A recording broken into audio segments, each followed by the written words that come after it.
Bienvenue sur Top Invest, la chaîne des tops d'investissement. Ici, on parle essentiellement d'entreprises de qualité. Avons-nous une opportunité d'investissement en date d'aujourd'hui sur l'entreprise Whirlpool Corporation? Donc, c'est la question à laquelle on va essayer de répondre en se basant sur les états financiers de la compagnie. Également, on va essayer de déterminer s'il pourrait avoir également un potentiel de croissance par rapport aux dividendes. Donc, avant de continuer, j'aimerais juste mentionner ceci. Tout ce qui va suivre représente uniquement mon point de vue sur la compagnie actuellement et ça ne doit en aucun cas être pris comme un conseil d'investissement. D'accord? Parfait. Donc, la première chose ici, normalement, je pense que vous n'êtes pas nombreux à connaître la compagnie. Donc, c'est une compagnie qui fabrique des réfrigérateurs, des lave-vaisselle, des machines à laver, des sécheuses et également du matériel de cuisson. Donc, elle a plusieurs marques comme Maytag, Indesit, KitchenAid, Whirlpool. Donc, je vous invite à aller regarder le site web de l'entreprise également pour en apprendre plus. Mais c'est basiquement ce qu'elle fait. Donc, la première chose que je regarde normalement ici, après, au niveau des états financiers, c'est la stabilité ou la croissance des revenus. Donc, ici, on a des revenus stables à peu près aux alentours de 20 milliards. Donc, actuellement, on a 22 milliards en date d'aujourd'hui. Donc, ça, c'est un checkmark, qui est une stabilité des revenus.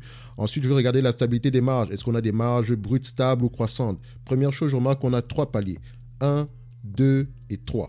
Donc, actuellement, on a des marges qui sont stables, d'accord? On a une légère croissance par rapport à ce qu'on a d'habitude, donc aux alentours des 18% ici. Actuellement, on est à 20%. Donc, j'aime bien ce que je vois ici, c'est un checkmark. Donc, retenez bien tous ces paliers si vous allez remarquer quelque chose quand je vais vous parler des free cash flow. Donc, ensuite, on regarde la marge EBITDA. Est-ce que la marge EBITDA est stable ou croissante? Et également, on remarque 3 paliers, 1, 2, 3. Donc, la marge EBITDA est croissante. Donc, on a 12% ici. En moyenne, on est légèrement à 10% sur les 5 dernières années. Donc, ça, c'est un checkmark. J'aime ça. Ensuite, on va regarder l'état de la dette ici. On recherche une dette nette sur EBITDA inférieure ou égale à 5. Ici, on a une dette nette sur EBITDA aux alentours de 1. C'est un checkmark. Maintenant, au niveau de la marge et des free cash flow, prêtez attention. Je vous ai parlé de 3 paliers. 1, 2, 3. Vous remarquez ici que également on a 3 paliers dans cette zone-ci. Actuellement, on a des marges aux alentours par rapport au free cash flow. Attention, également, j'aimerais mentionner que ça, c'est par rapport aux analyses. Donc, vous remarquez ici qu'on est en 2021 à cette période-ci et ici, on est plutôt aux alentours de 2024. Donc, ce sont des prévisions. D'accord? Donc, le management prévoit avoir des marges de free cash flow aux alentours de 6% en moyenne sur les années à venir. D'accord? Actuellement, on est à plus que 6% parce qu'il y a eu la période de Covid par là, ils ont augmenté les prix, donc tout se passe bien pour l'entreprise en ce moment-ci. Mais il faut normaliser ces free cash flow-là. Est-ce que c'est durable? C'est la question qu'on doit se poser. Donc ici, j'ai pris 3 paliers de free cash flow. Pourquoi? Parce que c'est bien de savoir qu'on va faire du 6% en moyenne sur les prochaines années, mais ce qui me conforte déjà sur mes positions, c'est de savoir qu'au moins on aura 5%. Au moins on aura plus ou l'équivalent de ce qu'on a eu par le passé. Par le passé, on avait des marges à peu près de 5%. D'accord? En date d'aujourd'hui, on a des marges de 6%. Donc, dans le futur, il prévoit avoir des marges de 6%. Et avant le 5%, on était à peu près aux alentours de 4%. On va se dire ça comme ça. D'accord? Je sais qu'on est 3, 4. Donc, on va se dire à 4%. D'accord? Juste pour arrondir les choses. On va mettre 4, 5 et 6%. Ce sont les marges qu'on va utiliser. D'accord? Donc, 4%, c'était les marges, c'est le minimum. 5%, c'est la moyenne. 6%, c'est le maximum. Ça, c'est en termes de marge. Donc, maintenant, qu'est-ce qu'elle fait avec ces free cash flow-là? Elle paie un dividende. Actuellement, le dividende est de 7 $ par action, ce qui représente à peu près aux alentours de 4% en termes de rendement. Donc, vous remarquez également ici que ce dividende-là est croissant. D'accord? Ça fait 32 ans qu'il reverse le dividende ici et ça fait 9 ans que ce dividende-là est croissant. Maintenant, le fait de savoir est-ce que ce dividende est croissant de 10%, c'est pas important. Il faut déjà savoir si le dividende est stable. C'est le plus important. Donc, quand on parle du dividende stable, ça veut dire que elle a assez de free cash flow pour pouvoir payer au moins le dividende actuel à long terme. C'est la partie la plus importante. Et après, le reste, c'est de savoir, OK, dépendamment des opportunités, soit elle rachète des actions, soit elle repaye les dividendes, ou elle repaye la dette, elle va pouvoir augmenter le dividende. Donc ici, on remarque également que, mis à part le dividende, elle rachète ses actions. Donc ici, vous remarquez qu'on est quitté de près de 80 millions d'actions à près de 63 millions d'actions. En date d'aujourd'hui, on est exactement à 58,5 millions d'actions. D'accord? Donc c'est encore plus bas que ça. Donc elle a l'habitude de racheter ses actions. C'est une bonne chose en fait, surtout pour une entreprise qui a des PER peu élevés. Donc, racheter ces actions, ça permet de pouvoir faire augmenter mécaniquement le bénéfice net par action, ce qui augmente votre prix en fait. Donc, imaginez que j'ai un bénéfice net par action de 1 $ ici et que je rachète 10% de mes actions. Donc, l'année prochaine, j'aurai 1,10 $ par action. Donc, ce qui veut dire que si j'avais un PER de 10, à 1 $, je valais 10 $. À 1 $, je vais valoir 11 $. Donc, ça augmente mécaniquement le prix de mon action si le PER reste constant. Surtout, c'est très important pour les entreprises qui ont des PER bas. Donc, alors, quand on arrive ici, au niveau des PER, la moyenne est de 10,74. On va se dire à peu près 11%. Donc, la moyenne à peu près est à ces niveaux-ci. C'est la moyenne. Vous remarquez que l'entreprise a tendance à s'échanger à ces niveaux-là. Mais moi, je vais prendre la marge supérieure directement qui sera aux alentours de 15%. D'accord? Une fois, deux fois, peut-être trois fois ici. Mais elle a le potentiel d'également d'atteindre 15 fois les bénéfices. Et je pense même que le 10 fois ici, ce n'est pas une entreprise qui est cyclique. Il n'y a pas de croissance, c'est vrai. Mais voilà, c'est une industrie qui est facile à comprendre. L'industrie est déjà mature, elle ne va pas disparaître d'ici 10 à 20 ans. On aura toujours besoin de réfrigérateurs, de machines à laver, de sécheuses. Et cette technologie-là ne change pas du tout. Pourquoi est-ce que je prends 15%? En fait, 15 fois les bénéfices, c'est également simple. Si je garde cette action pendant 5 ans, qu'est-ce qui va se passer? Pendant 5 ans, on va me reverser des dividendes, on va repayer des actions, on va repayer la dette.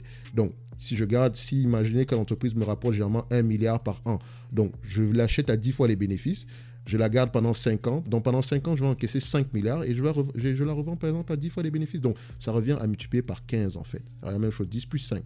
Donc, ça, également, l'entreprise a l'habitude de toucher les 15 fois les bénéfices ici, donc c'est pour ça que je prends 15 pour faire simple. Alors, au niveau de l'évaluation, qu'est-ce que ça va donner? Rappelez-vous, j'ai pris 3 free cash flow. 4%, 5% et 6%. Le revenu actuel est à peu près de 20 milliards, donc la moyenne. Actuellement, on est à 22 et poussière, donc c'est bien si on continue à croître, mais je préfère déjà prendre la moyenne ici. Donc, si je prends 4% de 20 milliards, ça fait 800 millions. 800 millions fois 15 fois les bénéfices, moins la dette nette ici divisée par le nombre d'actions, $151. Quand on refait le même calcul maintenant avec 5% pour les free cash flow, ça donne ici 1 milliard pour le total. 1 milliard multiplié par 15 fois les bénéfices, moins la dette nette divisée par le nombre d'actions, ça fait 203 millions. $203 l'action, excusez-moi. Donc, quand on prend ici maintenant 6% des free cash flow, ça fait 1 milliard 200. 1 milliard 200 multiplié par 15 fois les bénéfices, moins la dette nette divisée par le nombre d'actions, ça fait 254. Donc, au mieux, si tout se passe bien et que le 6%, c'est la nouvelle norme, on aura au moins des free cash flow de 1 milliard 200.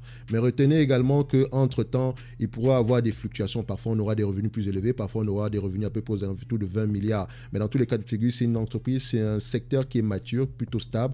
Donc, on ne va pas s'attendre à des marges extraordinaires également. D'accord? Donc, ici, par rapport à la valeur, où est-ce que moi, je vais me situer? Je vous dirais que je serai plutôt à ce niveau.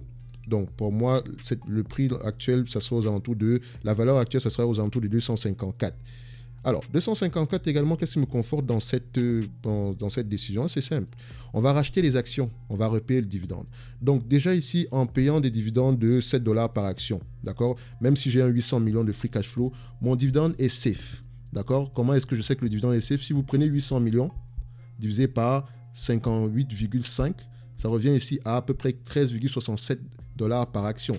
Donc 13,67 $ par action, et alors qu'en date d'aujourd'hui, on paye 7 $ par action pour le dividende. Donc mon dividende est safe et mon potentiel est aux alentours de 13,67 si elle distribue 100% de ses free cash flow. Et si vous prenez par exemple le ratio 13,67 divisé par 175, donc le prix actuel en date d'aujourd'hui, ça fait à peu près un rendement de 7,8% si elle vous distribue la totalité de ses free cash flow.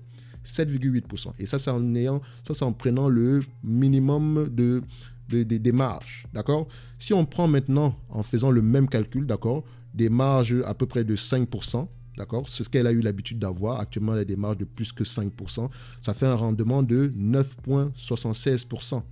D'accord? Si vous prenez 1 milliard divisé par 58,5 et que vous prenez le résultat de ce calcul-là, vous le divisez par le prix actuel, ça va vous revenir à peu près à un rendement sur le prix ici de 9,76%. Donc, si vous risquez là des free cash flow de 5%, ce qui revient avec des revenus de 20 milliards, ce qui revient à 1 milliard de free cash flow. Donc, 1 milliard de free cash flow, si elle vous donne la totalité de 1 milliard de free cash flow en termes de bénéfices, en termes de dividendes, vous aurez un rendement de 9,76. Évidemment, je sais que les entreprises ne reversent pas la totalité des free cash flow. Ça, je sais. Donc, qu'est-ce qu'elles font avec? Elles repayent la dette, ce qui augmente également votre valeur. Elles rachètent des actions, ce qui augmente également votre valeur, ou elles vous redistribuent des dividendes. D'accord? Donc, quand elle a déjà racheté assez d'actions, elle va juste augmenter le dividende. Donc, le potentiel est plus supérieur. Donc, actuellement, on a des dividendes, on a un rendement de 4%. Donc, on pourrait aller au mieux à 10%. C'est important de savoir quel est le maximum en termes de rendement qu'on pourrait avoir par rapport au free cash flow, d'accord? Que de savoir quel est le rendement du dividende en date d'aujourd'hui. Pourquoi? Parce qu'imaginez qu'on a une croissance du dividende de 20% sur les 5 dernières années. D'accord? Ce qui revient à dire que si vous extrapolez, vous allez vous dire que sur les 5 prochaines années, on pourrait également avoir 20% de croissance par rapport au dividende. Si vous multipliez, si vous prenez 20% en moyenne sur les 5 prochaines années pour le dividende, admettons qu'on est à 5 en date d'aujourd'hui, ça revient à multiplier votre dividende ici par 2,5. Donc si on fait 7 multiplié par 2,5, d'accord? Ça vous donne ici combien? Ça vous donne ici 17,50 $. Or, si le free cash flow reste stable avec des marges de 4%, par exemple, si on a des marges de 4%, d'accord, sur un revenu de 20 milliards, ça fait à peu près 800 millions. Donc, si ce 800 millions-là, et si on le divise par le nombre d'actions ici aujourd'hui, ça fait à peu près 14 $ par action. D'accord? Donc, si on prend ce 14 $ par action-là, c'est le maximum du maximum. Admettons qu'il n'y a pas de croissance des revenus, il n'y a pas de croissance des marges, et qu'on reste à ce niveau de 14 $ pour les free cash flow, on n'ira pas plus, on n'ira pas au-delà de ce 14 $ pour verser un dividende. Non. On ne va pas vous distribuer un dividende avec la dette. D'accord? Donc, quand vous allez calculer vos rendements, vous dites OK, dans 5 ans, je pourrais avoir un dividende de 17,50 $ par action. Techniquement, non, parce que le free cash flow ne va pas bouger. Et s'il ne bouge pas, tu ne peux pas aller plus au-delà de ce free cash flow-là. Donc, quand moi, j'analyse une compagnie par rapport au dividende, déjà, le dividende, c'est un critère supplémentaire. Donc, quand je vais analyser une compagnie par rapport au dividende, je me concentre surtout sur les free cash flow, le rendement des free cash flow. Et j'agis toujours comme ceci. Si je possède l'entreprise et qu'elle me reverse la totalité des free cash flow en termes de dividendes, voilà le rendement que j'aurai. Et généralement, j'achète des entreprises qui peuvent me verser au moins 10%, donc qui ont un free cash flow de 10% au moins. Donc, dans tous les cas de figure, je dirais qu'en date d'aujourd'hui, le prix actuel de l'entreprise, la valeur actuelle, comme je vous l'ai dit, est aux alentours de 254 $. Donc, il pourra avoir une opportunité d'investissement en date d'aujourd'hui.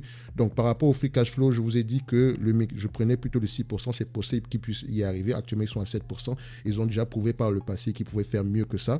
Donc, également, je vous ai mentionné que même en prenant 800 millions de free cash flow en moyenne, ça vous revient toujours à un rendement à peu près de 7,8%, ce qui n'est pas mauvais, si un rendement de l'actionnaire. Donc, si vous distribuez la totalité de ces free cash flow en termes de dividendes. Donc, en date d'aujourd'hui, on va se dire qu'on a une opportunité d'investissement ici. C'est une entreprise qui s'échange à des PER très très bas, donc elle a la possibilité de racheter ses actions à vil prix. Donc, moi, j'aime bien ça, j'aime bien ce genre d'entreprise. Ça ne change pas, c'est pas très compliqué à comprendre, donc ça ne change pas beaucoup. C'est vrai qu'il y aura une période inflationniste. Également, ils sont investis en Ukraine, donc ils ont fait un commentaire par rapport à ça dernièrement. Donc voilà, il y aura peut-être une baisse des revenus, mais pas substantielle. C'est pas comme s'ils ont 400%, 40% de leurs revenus en Ukraine. Ça représente à peu près, si on prend bien, j'exagère même en disant que on est aux alentours des 500 millions de dollars. Donc, j'exagère, bien sûr. Donc, on va se dire que c'est à peu près tenable. Le monde est vaste. Donc, il n'y a pas que l'Ukraine dans ce monde-ci. Donc, il y a encore du potentiel en Asie, il y a du potentiel en Amérique latine, en Europe également. Donc, le taux de renouvellement des réfrigérateurs, des lave-vaisselle, etc., c'est à peu près une dizaine d'années. Donc, après 10 ans, vous êtes obligé d'en acheter. Pas que vous êtes obligé, après 10 ans, vous achetez un autre, sauf si vous aimez faire la maintenance, etc. Donc, également, il y a de l'innovation, des choses comme ça. Vous pouvez mettre, actuellement, aujourd'hui, vous pouvez mettre une tomate au réfrigérateur, et si vous ne vous rappelez pas que vous avez une tomate au réfrigérateur, c'est votre réfrigérateur qui vous dira que, oh, attention, via une application sur votre téléphone, vous dira, oh, attention, vous avez des tomates que vous avez achetées à telle période qui sont peut-être périmées, blablabla. Donc, il vous donne de l'information. Donc, voilà, c'est des choses comme ça qui existent. Donc, ça peut servir à certaines personnes. Moi, je pense qu'il y a une opportunité d'investissement en date d'aujourd'hui, mais ça, c'est mon avis. Faites vos propres recherches. Et ça c'est pour ceux qui aiment les dividendes d'ailleurs. Mais déjà, en tant qu'investissement, je peux dire qu'il y a quelque chose qui va se passer ici. Donc, si je suis là pour le dividende, ça pourrait m'intéresser parce que le potentiel de croissance est assez élevé. Donc, au prix actuel, c'est juste un bon point d'entrée.